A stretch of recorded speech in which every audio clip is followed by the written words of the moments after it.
Welcome to Parker's MMA Show. If you want to learn about all things going down in the fight world, you've come to the right place. Each episode, your host Parker Keene will take a deeper dive into the always entertaining world of sanctioned fist fighting. Now here's your host, Parker Keene. All right, we are back, episode 70 of Parker's MMA Show. Very, very exciting guest today. Alex Munoz is a 6-1 MMA fighter competing in the UFC's lightweight division. He has a fight booked next Saturday against Violent Bob Ross, Luis Pena, on the undercard of the Whittaker Gastelum Fight Night. He's a Dallas native fighting out of Sacramento, California in Team Alpha Male, one of the brightest young prospects in the UFC. Very excited to talk to him. So without further ado, here's Alex. Alex, thank you so much for coming on the show today. Hey, thank you for having me. So, Alex, we like to get started here right at the beginning, right? So, obviously, we're North Texas guys. You grew up in North Texas. Yep. Talk about where you grew up and what life was like growing up for you. So, I'm actually from the Colony, Texas. Most people don't know where that is. It kind of sounds like a cult, but I promise it's not. But the Colony is near Frisco, Plano area. So, it's actually like 30, 40 minutes from downtown Dallas. Man, it was great. It was pretty normal, like small town. Dallas is cool because it's a melting pot. We got the biggest airport, one of the biggest airports in the world, probably in the U.S. other than maybe like LAX, or I think Atlanta's pretty big too, or Miami. But yeah, it's we get a little bit of everything there, so it was a great place. So talk a little bit about getting into wrestling. I was actually at Bishop Lynch, I think from 2006 to 10, and I just remember that squad being like an absolute powerhouse, over probably that 10-year span or so. So talk about eventually moving over to Bishop Lynch and being a part of that program and how that kind of prepared you to transition into fighting. Yeah, so I started wrestling late. I started my freshman year of high school, actually like the end of my freshman year of high school. And then I kind of just fell in love with the sport. And once I got started, I had a great wrestling coach at the Colony High School, Steve Davis. He was an Oklahoma boy and knew the sport really, really well. So I was fortunate. A lot of high school, especially in Texas, high school wrestling coaches, they're just kind of, it's like a football coach who gets pulled in to run wrestling, or like somebody who doesn't really know a whole lot about the sport. And I was really, really lucky to get somebody who had a lot of knowledge of the sport and gave me a really good foundation to start. And then he ended up taking a job in Flower Mound. And because Flower Mound was another public school, I couldn't switch schools without moving, without the whole family moving, which really was not an option at the time. So we started looking at other schools, and I was wrestling with some club programs. I was doing Dallas Dynamite and a little bit of training with Team Monday out in Forney, Texas, which is Kenny Monday's wrestling program. And I got hooked up with some of my friends, Luke Silver, and he started talking to me, and his brothers were talking to me about Bishop Lynch, and I already knew about Bishop Lynch. It was like the school that nobody wanted to wrestle. I think I wrestled Luke Atmore, who is a stud, and he just smoked me my freshman year. And then, you can't beat them, join them. So that's what I did. I ended up going over there. They were like ranked number 2 in the country, and they had an incredible coaching staff. We had Kenny Monday, who is arguably best wrestler. In my opinion, he is the best wrestler to ever do it. Then we had Jameel Kelly there, who is an Olympian. And then we had, the year before I got there, they had Kendall Cross, who is another Olympic gold medalist. They had a Mongolian, like several-time Mongolian world champ who is around my weight that would come in and train with us. And then the club program I was at, we had Ty Wilcox. And I mean, the list really goes on. And for Texas wrestling, it's something that in that time especially, you couldn't find it anywhere else. So I was lucky that I was able to come and be a part of that success that they were having. And that allowed me to start as a freshman in high school and really catapult up into like the national rankings, which was cool. We didn't really wrestle in Texas. Texas wrestling at the time wasn't very strong. so we didn't wrestle in Texas very much. And the other teams in Texas didn't like it when we would show up to tournaments. You could tell. So we would go to Beats to the East, Final Four. We had Prep Nationals, which Blair was there, and all the top schools in the country. We would be at Ironman, and we were all over. Every weekend we were going to a different state, and not the easy states. We were always in Pennsylvania or Iowa or Oklahoma, or like the states that are known for having incredible wrestling. So we were able to wrestle at a very high level, and one of the only schools in Texas to do it, which was really, really cool. So once you've done that kind of, I think wrestling's great as a base for MMA, not just for the actual martial art, but like you said, it kind of teaches you this, hard-nosed, competition-focused mentality of, I'm going up against the best. It's a grind. It's the long game, right, of getting better every day. How do you transition? What kind of sparked, okay, I'm a great wrestler. I'm really enjoying this high-level wrestling at Bishop Lynch. How do you go from that into, I want to be an MMA fighter? Oh, man, it was a long road, and it wasn't that the thought process wasn't like a quick switch. It was, people would ask me, you going to fight after you're done wrestling? It's like, hell no, I don't want to fight. No, I don't want to fight. I'm going to school. I ended up going to Oklahoma State and wrestling out there. And then even in college, people would ask me if I wanted to fight, and I was like, no, I really didn't have a desire to fight. I ended up finishing up at Oklahoma State and then going home, and I was getting into sales, veterinary sales, selling medical equipment, and I took about 3 years off of competing. And by the time I was done with wrestling, I was just done with it. I was burnt out. Wrestling is such a grind. By the end of it, I remember my last weight cut being like, this is my last one. Thank God. I don't got to cut weight. And it was a rough one. I was like, I don't got to cut weight anymore. Life is good. I got to the other side, into the business world, and I missed the competition. I missed competing. And you still do compete, but it's a different kind of competition, obviously. And I spent, about 10 years solely focused on wrestling, and now I'm selling medical equipment, and I'm thinking to myself, like, man, I got all of this knowledge in wrestling, and it all just is not gone to waste, because I got a lot of life skills that I think will always stay with me and carry over to whatever I do.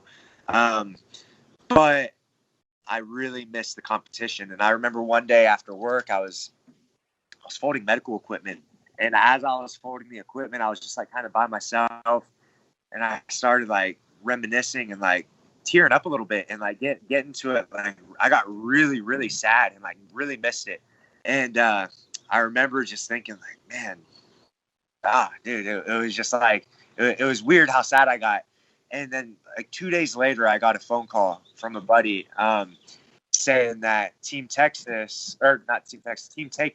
in Texas, it was near my house. Johnny Hendricks just got the belt, and I would train with Johnny a lot whenever he would come to Oklahoma State, and he was getting ready to fight Lawler, and he was getting ready for back when he was doing his thing in his prime, and we would train up there and get some good training. So I don't know how exactly my name came up in the comment, but long story short, they end up calling me and saying, hey, we got a really cool thing going on here at Team Takedown. We basically turn high-level wrestlers into world-class MMA fighters. And they just couldn't have caught me at a better time. Like, it was right after I was having these feelings, like really strong emotions. And it was a really good deal. They told me, they're like, we're going to get you a house. We're going to give you a gas card. We're going to, help. We're going to pay you to train weekly. We're going to do that. I mean, they just kept going on. We're going to do all of these things. And these guys who were running it, they were very successful businessmen, and MMA was kind of their hobby. And I saw that they were able to be successful. They turned Shane Roller. They turned Johnny Hendricks, Chaz Skelly, who's still in the UFC. Razak, my buddy Razak, who's fighting on the same card as me. He fights right after me. He was my teammate over there. And, Mark De La Rosa is another one over there. Jared Roche. I mean, the list goes on and on. A lot of high-level wrestlers that they were able to turn into MMA fighters. And so I was like, shit, if I'm going to do this, it's now. And I started thinking, I got my whole life to sit behind a desk and do sales and do this stuff, but I got a very small window to chase this dream. I talked to my parents about it, and my mom was able to force a smile and say, whatever you got to do. And so that was cool. Like once I knew I had their support and their backing, which they've always supported me in everything that I've done, it was a lot easier to make that transition into MMA. And I just jumped in both feet. And once I did, it, here we are today. Team Takedown ended up fizzling out. The contract was a good deal starting off. So basically, they take care of everything for you. They pay for all that stuff plus more. But then when you start making money, they're taking 50%. So that's when, Johnny Hendricks, he was in there and he's making $1 million a fight plus, his endorsements and stuff. They're taking half of all of it. You got Chaz Skelly, who's, fighting all the time. He's already like several fights in and he's still in the red trying to pay these guys back. They really kind of got you by the balls. And I never had any bad experiences with the guys at Team Takedown, but I know some of them weren't having a great experience with it. So I think a lot of guys that Johnny Hendricks ended up pulling out of his contract. He had a lawyer, found a loophole in the contract and was able to get out. And then once he did, a bunch of other guys followed suit. And then I never signed anything. So once the team fizzled away, I was just like, all right, I'm free agent. I can go wherever I want now.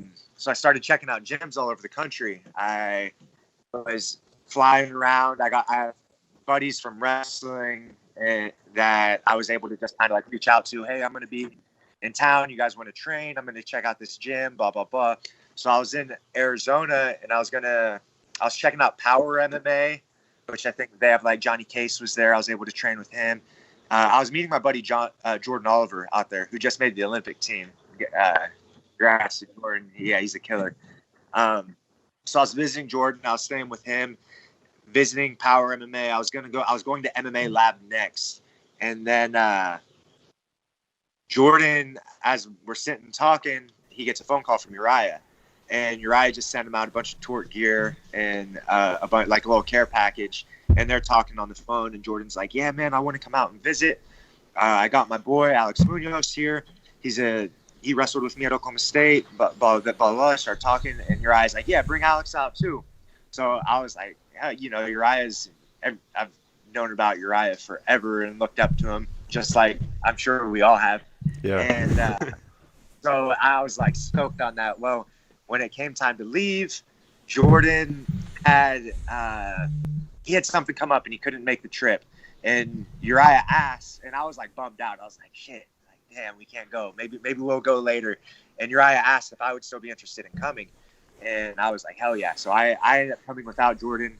And when I got here, I remember and Uriah didn't really know who I was at all at the time, other than like what Jordan told him about me. And so I wasn't expecting him to do too much for me. And when I got here, I reached out to, I think, Dave, who is like the team dad out here. And I told him, I was like, hey, I'm about to land at the airport. And then Uriah pulls up in his Range Rover to pick me up. I'm like, oh, shit, this is sick. Like, Uriah is just going to show up and pick me up. And then Uriah's like, yeah, man, you're going to stay with me. So I go and I stay at his house for a week. And him and I just hit it off, and he's like, we start talking, and he's telling me everything that he can do for me here at Alpha Male, which was like above and beyond what I was expecting him to do. And he ended up basically asking me, if you come out, we can get you coaching the team's wrestling program so you can make some money until you get into the UFC. And then once you start making money in the UFC, then you can just focus on fighting. And I was like, dude, that's sick. Like, yeah, 1,000%, I'm doing that.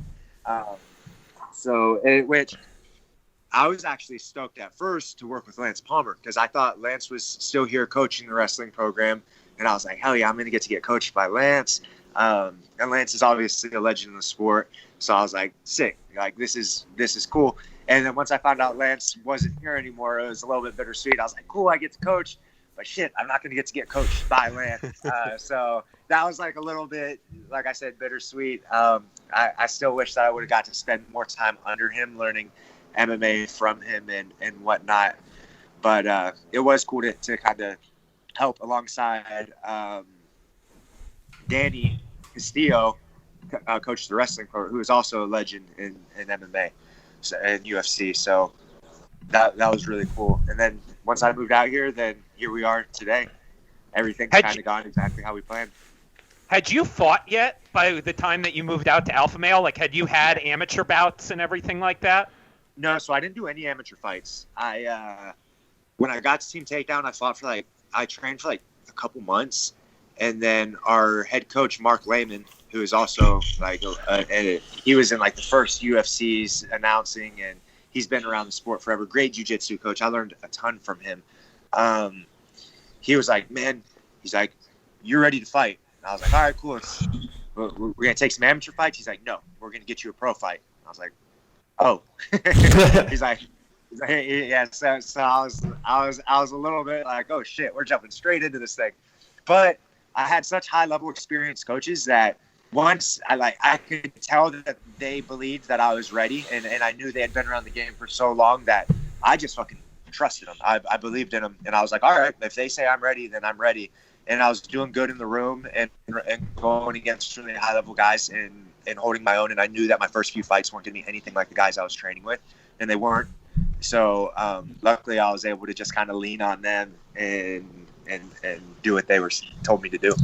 So talk a little bit more about being an alpha male and just being around some of those guys like, you know, Cody Garbrandt, Uriah, Chad Mendez before. I don't know if you're around for Dillashaw, but just being around guys like that have, you know, been around the sport for the last decade and fought at the highest levels. What does that do for you as a young fighter? It's motivating. It's crazy motivating, you know, that's why I came to Team Alpha Males, because these are all guys that like I looked up to and like guys that I wanted to be around. I wanted to fight. Like I want to fight like, but I mean, like Chad is a sick fighter. He's explosive. He's a great wrestler. His striking is like on another level. Shout out Joey Rodriguez, the guy who's like basically put his hands together. And the coaching staff had like great energy. The whole team had incredible energy.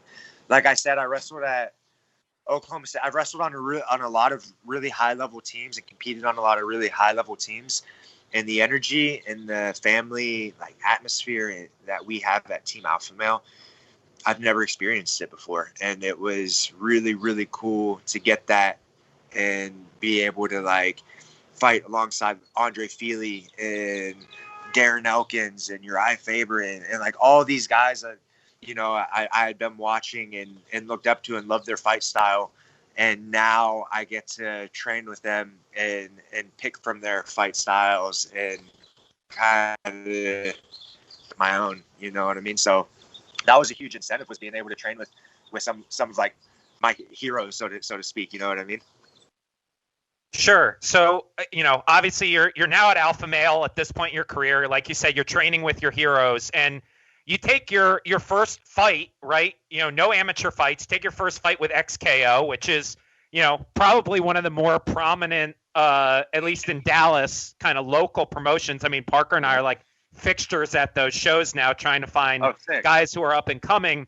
What was that like for you? You're a brand new pro on the scene. You're fighting in probably like the Gas Monkey Bar or something, you know, for your first experience. What is that like? Like, was it like wrestling and you're kind of like, this feels normal, or is this like totally new for you and you're a little starstruck, or is it somewhere in between?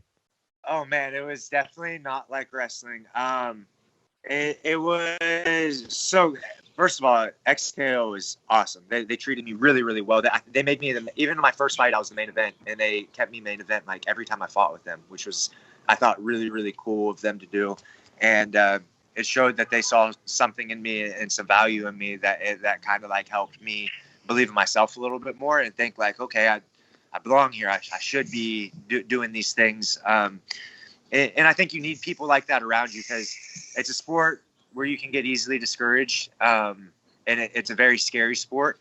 And if you don't have people that believe in you surrounding you, it's easy to have self-doubt and stuff like that. So it's like when I have these really high-level teammates and coaches who are like telling me, yeah, you're ready, you know, and then promotions that are like, we're going to put you on the main card and do things like this for you, it really helps boost your self-belief and make you know that you belong there. Which, you know, Uriah talks about it all the time. He speaks with us after practice every single day. And he talks about like what it takes more than just being a great fighter physically, but he talks about the mental aspect of it.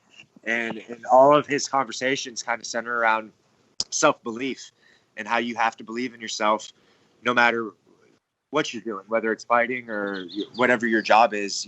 If you want to make it to that next level, like, it's on you, and you got to believe it before, you know, it's not just going to happen just unexpectedly. You know what I mean? So that was kind of cool to get that from XKO and be able to compete with them when they were able to put out, you know, they got, what's his name? Trailblaze. Kevin Holland. Kevin Holland. Yeah. They were able to get him. He's, you know, you see what he's been able to do. He started with XKO and Mark De La Rosa, Montana De La Rosa, two of my teammates, and I believe Chaz started with him too. And a lot of the fighters that came out of Texas started there. So they're great, man. I love those guys. For sure. And then, you know, you rattle off some wins at XKO, and then 2018, you get what I imagine at that time was the biggest call of your career. You get the call to fight Nick Newell in the Contender Series. Nick Newell's a very unique fighter for obvious reasons, right? As a congenital amputee. What is your thought when you get a call? I believe you're 4-0 or 5-0 at the time. They want you to fight this guy where at the time everyone's clamoring for Nick Newell to be in the UFC. Do you get the feeling that they're setting you up, or that you're kind of like, you know, it's kind of a weird dynamic? Like, talk to me about that moment when you get that call. Oh man. First of all, I've always been a fan of Nick Newell. Something that a lot of people don't know is I got a phone call right when I moved out here to California, and they're like, "Hey, you want to be in a movie?" And I'm like, "I've never been in a movie before. Like, that sounds like it might be kind of cool. Like, sure, whatever. What's the movie about?" And they're like, "It's about Nick Newell and his rise to the top in MMA." And I'm like, "Yeah, hell yeah! Like Nick Newell's sick." They're like, "All right, he's gonna beat you." And they're like, you get in this cage, and basically like he's gonna you're just gonna get in there, and y'all are like having a fight, and it's a montage, and like he's going through and beating up these different fighters, and you're gonna be one of the guys that he beats. So what do you think? And like I'm like, cool, let's fucking do it. And I never thought that I would be fighting him at this point. So like I go up there, and I'm like, this is sick. I get to be a part of like Nick Newell's story, and in a positive way. And I was really excited about it. And I think that what he's done for himself and for the sport and for the people around him and the people like him, and man, it's on another level. And it's really, I really, really respect it. And being able to be in his movie, I was like super, super stoked. And then so they like go and they're like, "Here, you're gonna do this. He's gonna beat you." And I was like, "Whoa, he's got sick guillotines. Like, what if he guillotines me?" And so like, I was like, "I'll shoot in and he'll guillotine me."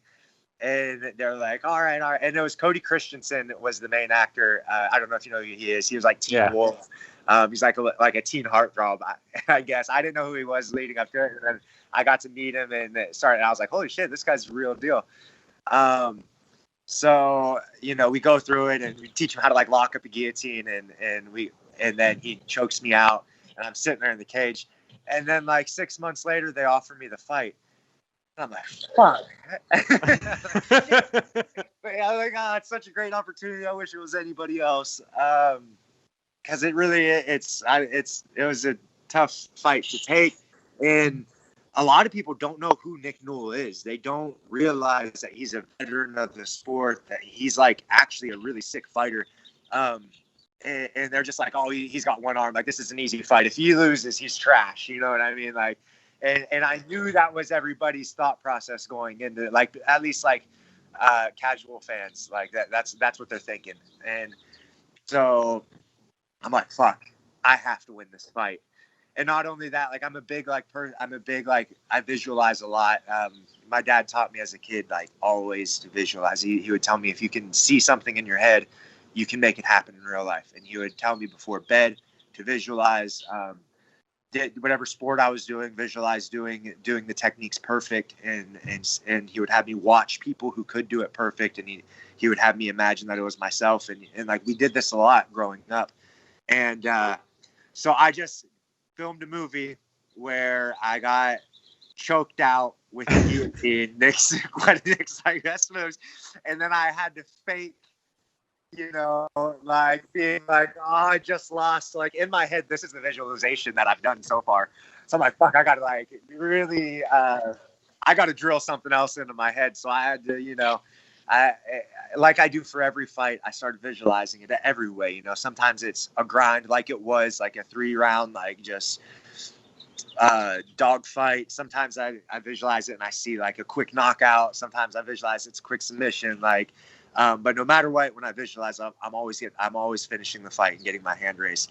And at first, that was difficult to do because because I actually went into a cage and had these experiences, like I would start doing my visualization and I would just like go back to that that TV set, be like, shit, I got to like wash this out of my head. And it was something I was able to do. And also before that fight, 2 weeks before that fight, I tore my ACL. So I was sparring and we did 6 rounds of sparring and I was feeling like really, really good leading up to the fight. And I was like, I want one more round. And I asked Uriah if I could get one more round. And in that last round, my ACL just, and it was gone. And so I was like, fuck. And Uriah did a good job of like getting in my head and being like, dude, you've done everything that you need to do to be ready for this fight. Like, you are ready. Just relax. Just take care of the knee for the next 2 weeks. Just make sure we're doing everything we can to get your range of motion back and to get ready to get in there and fight. And I was just like, fuck, okay. And so that's what we did. And it slipped out a couple times leading up to the fight. And then I remember the doctor before the fight, they like had me go through all this testing. I was like, fuck, I hope they don't ask me to like squat, because they do like a physical evaluation of you. And it came down to the part where I had to squat. And she goes, all right, do a full squat, heels to butt. And as I started going down, somebody asked her a question and she looked away and I just like stood back up. And then she was like, all right, and now do that. And she like asked me to do the next thing. I was like, oh, thank God. She didn't do the squat. And so I didn't have to do the squat. So I was cleared to go fight. And I remember when we were fighting, I was circling, I believe, left. And I couldn't, as I was circling left, I went to plant and my knee slipped out and slipped back in, and it hurt really bad. And I was like, oh shit, I can't circle that way. So I stopped going that way the rest of the fight. And then I was like, I need to take him down. I like have to get him to the mat because I can't stand and fight. So like I pushed him to the cage and I went to like step and lift him, and then my knee slipped out and slipped back in again. And I was like, fuck. So I dragged him down to the mat, and I stopped trying to do lifts, and I stopped like doing stuff where I had to put pressure. And I spent pretty much the rest of the fight on my knees. Like I remember that I just like mat burn all over my legs, because like every time he tried to get up, I was just like, fuck you, like no, back down. And just like trying to like just keep it there. I was like, please don't get up. And so yeah, that was really valuable experience for me, where like kind of everything went wrong leading up to the fight, but we were still able to get the job done and make it happen. So that was cool. All right, so let's keep this rolling. We got a couple more for you, and then we'll get you out of here. But I want to talk about you suffering your first pro loss, and how did you deal with that mentally, and how do you get yourself back in the right state of mind to walk into this fight next week? Yeah, man. So it's tough. Losing is obviously incredibly hard to deal with. But fuck, man, I've been competing my whole life. Like everybody's like, oh, this is your first loss, but it's not my first loss. Like I've lost so many times. Like it took so many losses to get to where I am now. It was my first loss in MMA, but like I've lost in everything that I've done in life. Like it's just a part of it, man. Like you fucking lose. And something that Kenny Monday told me a long time ago. I remember it was like one of my first sparring sessions, and dude, I got my ass whooped like bad, really, really bad. I just got beat up, like just shit kicked out of me for 15 minutes. And like afterwards, I was just like sitting against the wall and just like kind of defeated and like, where do I go from here? And Coach Monday came up to me and he was like, "Hey man, that cross you landed was dirty." He was like, "That cross was so nice." He was like, "That was the nicest cross I've ever seen you land." And I was like, "Yeah, but what about the rest of it?" And he's like, he was like, "Look, man, if you want to be great," and this isn't an Olympic gold medalist telling, this is the best wrestler to ever do it. Like the best. This is like I've been looking up to the sky my whole life, and he's telling me, if you want to be great, you have to have a short memory. You can't sit here and dwell on the fact that that you just got beat up. Like it's gonna happen. You're gonna take your lumps and your bruises, but if you're going to be great, you have to have a short memory, and you need to focus on the things you're doing well and let those things drive you to keep going and keep going. You can't just sit and cry over spilt milk. You know what I mean? So that's always been my mind. And he had been with me for years before that. He was my high school coach. He was my coach when I wrestled at Oklahoma State. And then when I joined Team Takedown, like after a few months of being at Team Takedown, they're like, "Oh, guess what we're bringing on to be the wrestling coach here? Kenny Monday." So then he was my coach again at Team Takedown, which was like, it's been a blessing. And he's been in my corner for almost all of my fights. So to have him with me and giving me this advice, it's like, who am I going to listen to, myself or him? You know what I mean? Like, definitely him every single time. So having that kind of influence helps me overcome these losses and helps me overcome these bad days and all the things that are guaranteed to happen when you do something long enough. You know what I mean? For sure. And look, I think it's not just Kenny Monday who's telling you to have a short memory. I think the UFC matchmakers have a short memory because they got you booked against as high a profile guy as you get at this kind of level of the sport, right? I mean, Luis Pena is very well known. What do you make of him as a fighter? How do you expect this fight to look? And kind of how do you rate him and as far as how this matchup works out for you? Yeah, so he is obviously a great fighter. They're all great. Like, we're in the UFC now. Like, everybody's like, "Oh, you got a tough opponent." And people always say that. Like, my last 4 fights, ever since Newell, they're like, "Oh, you got a tough opponent." And I'm like, "No shit, man. That's what we like. We got it. We got it." Everybody's good now. Like, and they're gonna be.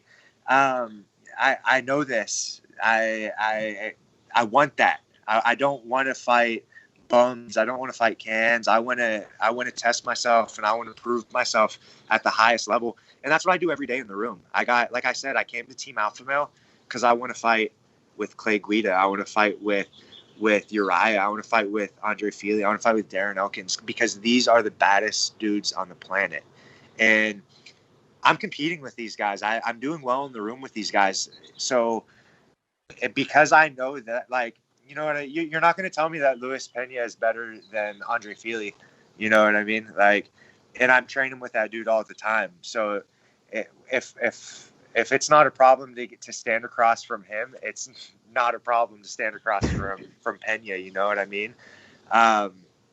But at the same time, we have to honor. You know, he's good on the ground. He's good on his feet. He has things that he does really well, but he also has things that he doesn't do very well. And so instead of focusing on what does Pena do, what's he going to do, what's he going to bring to the table, I'm more focused on what I'm going to do and my strengths. And like, at the end of the day, this dude's locked in the cage with me for 15 minutes, not the other way around. All right, let's move. We got 2 more for you. So for the rest of the year, what are your personal goals, both in fighting and just your personal life? At the end of the year, I'd like to get a few more fights in. I'd like to fight Pena, get my hand raised, and then turn right back around and fight again.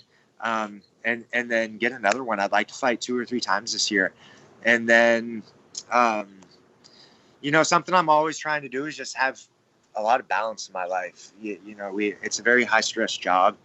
And I've done a lot better in the recent years handling the stress and the anxiety and having experiences like the Nick Nolte fight where I tore my knee and like everything went wrong, but we're still able to make it happen. Like when these fight camps happen and things don't go right, which they very rarely do. Very rarely do you have a fight camp where like everything goes as planned and like it's perfect.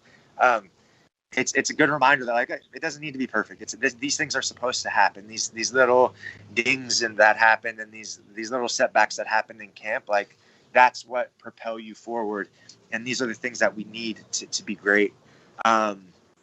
So making sure that I got balance in the room. I'm balancing my hard work, like work hard, play hard, right?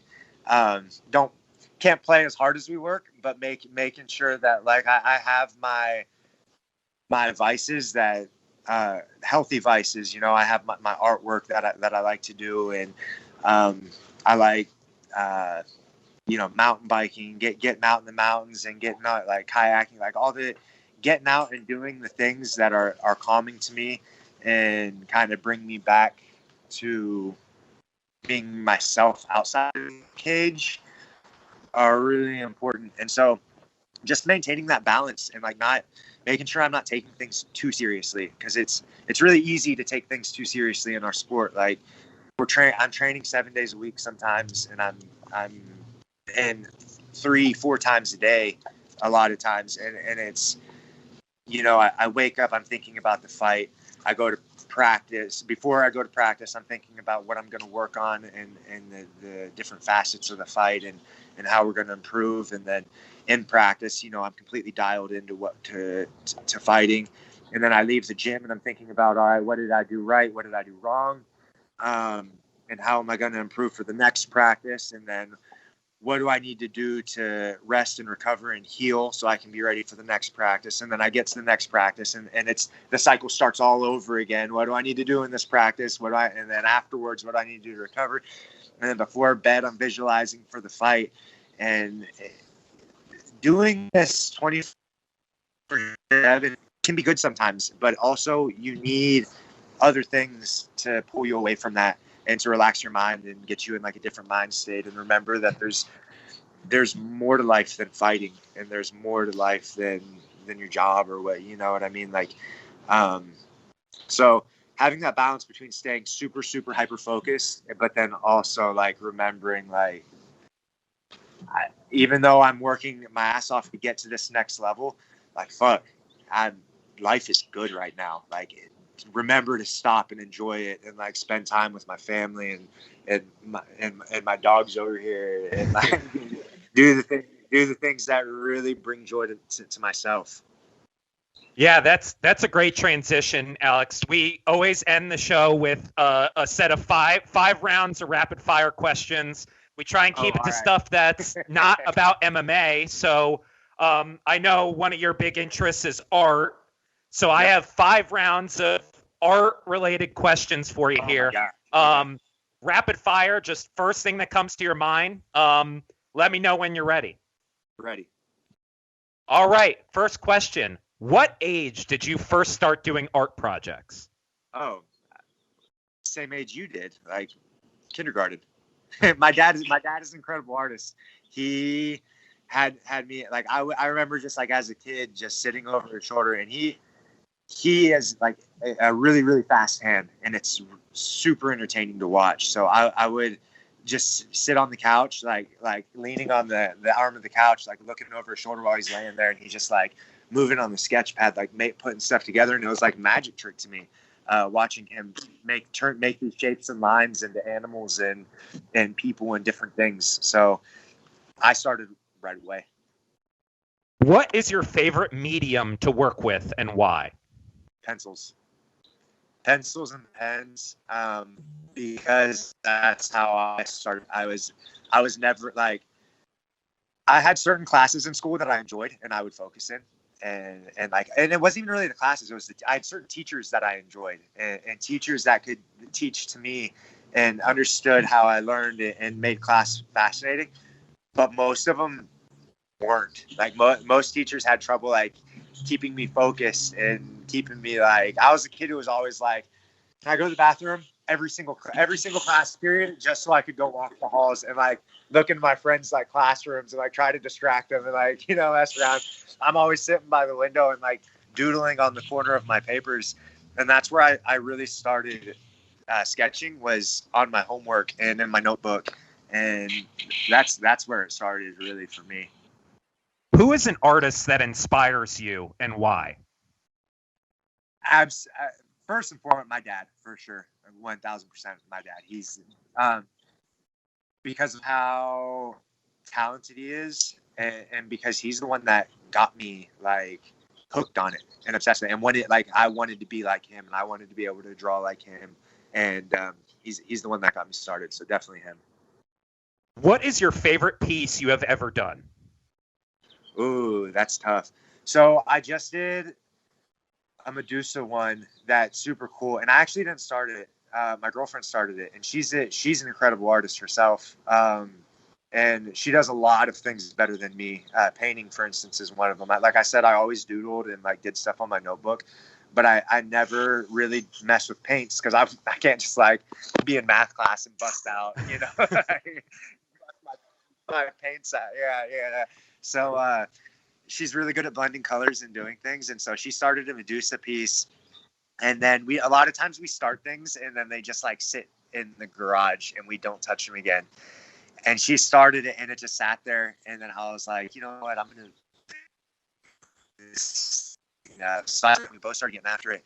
And we ended up like using clay and making like a 3D Medusa sculpture that turned out like, honestly, like it, but like there were steps in it where I was like, we should quit. This looks awful. And then by the time it all like came together, I was like, holy shit. Like we were both really blown away with what it turned into. And that's what I really like about art is it's like fighting, or anything that you start doing it. At first you do it and it's so shitty. And you're just like, oh, I want to quit. This is awful. And I still have a closet full of like bad paintings and like stuff that I hate. But it's cool to like see that transfer. Like once you work through those shitty parts, then the beauty starts to come out, and then you start to get excited about it, and you're like, oh, this is what I was visualizing, and this is what I was seeing, and it's happening. And that happens in fighting, and it happens in everything. And that's why I try to encourage people to try to sketch stuff, because everybody says the same thing. Oh, I could never do that. I don't have a creative mind. I can't do. Every time I try to draw something, it looks so bad. And what they don't realize is every time I try to draw something, it looks so bad up until a certain point. There's always a point where I'm like, oh, I don't want to do this anymore. It looks awful. But like once you push through that point, then it ends up turning into something you really love. And so that's a big motivator for me to do the stuff I do. And the last question I have for you, Alex, would you rather be a UFC champion or a world-renowned artist?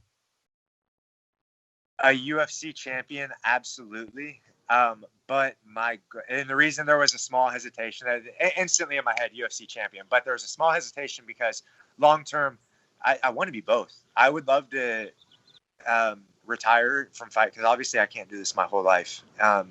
But painting is one of those things that I do because it's something I can do after a hard day of training, and it's not going to like take a toll on my body. I can just sit on my butt and paint, and it's relaxing to me. It's fun. Other people, it's to the point now to where other people are enjoying the art, so that's super cool. And I'm actually able to make like a decent living just on the art. I've sold way more art in these last 2 years than I would have thought I'd sell in 10 years, which is really, really cool and unexpected for me.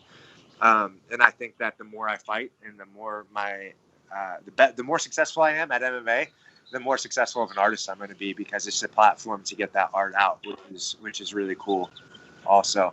So that's the end goal. World champ, and then just paint and draw and live out in the mountain and just do my artwork till the end of my days.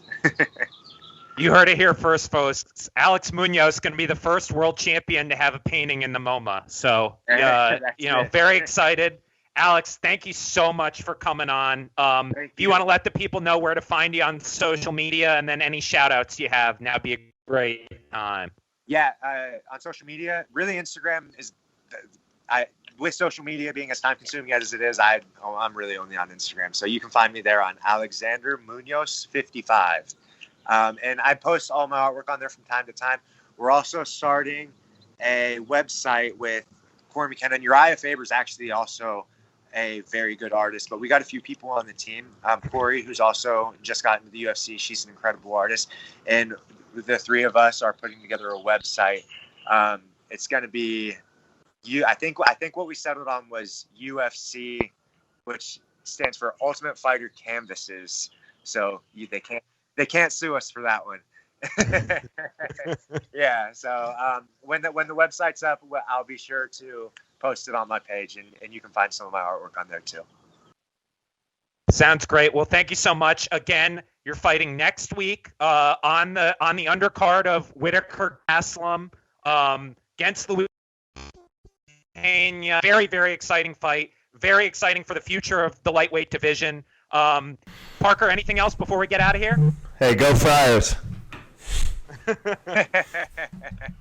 All right. Well, that was Parker's MMA Show, episode 70. Like, rate, review, subscribe. Thank you again to Alex for being our guest today, and looking forward to speaking to you after your fight, Alex. Hey, thank you so much. I'll talk to you guys soon. Thanks for having me on. Good luck, brother. Bye. We'll see you. All right. Bye-bye. Texas Trees is the premier tree care company in the DFW area. Whether you need basic maintenance or specialized services, when it comes to trees, we've got you covered. Pruning, chipping, bracing, and cabling, even root barriers and disease control, we do it all. And if you aren't sure what you need, we have certified arborists on staff to point you in the right direction. Visit us at northtexastrees.net. That's northtexastrees.net.